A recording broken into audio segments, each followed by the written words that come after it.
Raha tiakanteza sy aharitra isy olo vainjafy ny vokatra sy ny harena anaty ranomasina sy ranomamy dia ny roy voaronena no mila rovana fatratra, anisan'izany ny alaongo, ny alan-dranomasina, ny ranovolo sy ny sisa.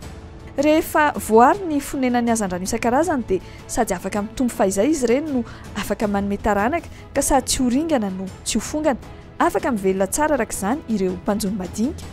Na ahafahana nametraka fitsipika iraisana ho amin'ny fitantanana ny harena anaty rano sy ho amin'ny fitrandrahana maharitra azy ireny ny fametrahana faritra rovana.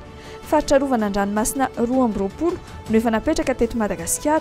Eo ihany koa ireo faritra rovana mampifandray ranomasina sy tanety na ireo faritra-dranomasina sy morontsiraka tantanan'ireo vondron'olona ifotony. Raha tambatra dia velaran-dranomasina ray faingo 7 tapitrisa hektara no tafiditra anaty faritra rovana ankehitriny. Velarana mandrakotra 2,700 ny faritra-dranomasina Madagasikara.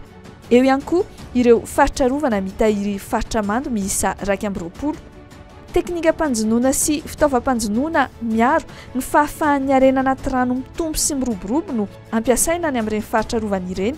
Voafetra ihany koa ny vanim-potoana fanjonoana ary voafatra ny toerana azo hitrandrahana ny harena anaty rano. Arahi-maso ny fivezivezena ao anatin'ny faritra rovana ary kajiana mafy tsy ho voatrandraka mihoatra ny tokony ho izy ny harenan-dranomasina.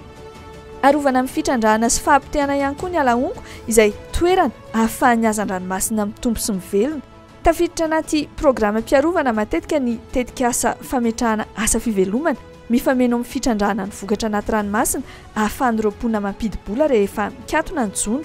Tetikasa maro toy ny fiompiana tantely, fiompiana akoho, fiompiana ondry amanosy sy fizahantany ohatra no napetraka niaraka tamin'ireo mponina any amin'ny komina Ramena sy Mahavanina any amin'ny faritra Varatronnosy.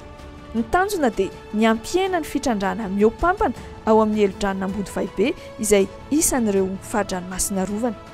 Sandaina ho 7,2 alina sy 7 tapitrisa ariary isan-taona ireo vokatra an-dranomasina sy trano malagasy noho ny fisian'ny tambajotra ny faritra rovana.